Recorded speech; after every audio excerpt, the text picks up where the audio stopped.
almost like kind of feeling like a socialist type of thing. Like how would UBI mesh with like in like a capitalist type of economy? Is it because people are still able to work, as much as they want, and still make money?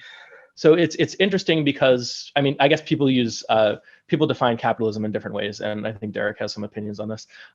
But it's often seen as capitalism is private ownership of the means of production, and socialism is kind of shared ownership or community ownership of the means of production.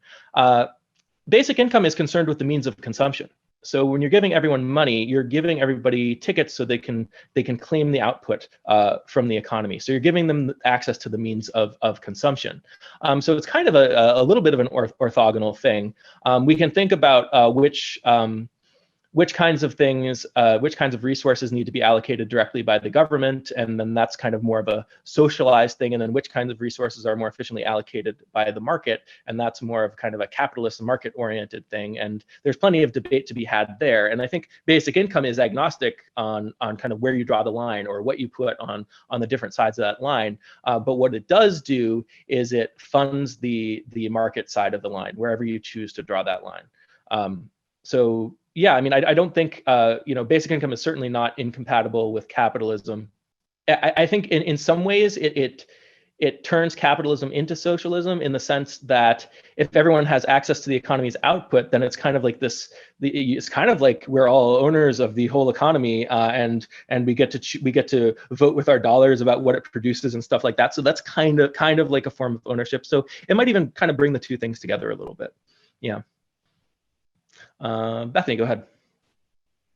Yeah, I just wanted to add to that people mean a lot of different things by words like capitalism, so it depends on what he means. But in terms of markets being efficient, like technically it enhances the ability for markets to be efficient, because it naturally, like you said, allows the labor market to be a market for labor, and potentially only a market for labor, instead of also like a bunch of other things.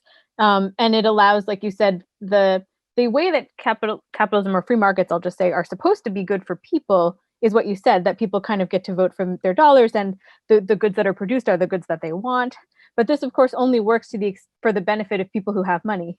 Like, that's the whole point. You use the money to get the things that you want. And so in a way, it allows you could imagine it allows those benefits to reach people more broadly, but it's actually could be part of thinking of that kind of system as working properly, or working for the benefits that it's supposed to work for.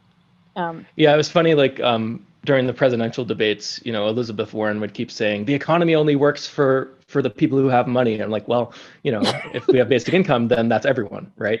Right. So yeah, so it kind of makes capitalism work for more people in some ways.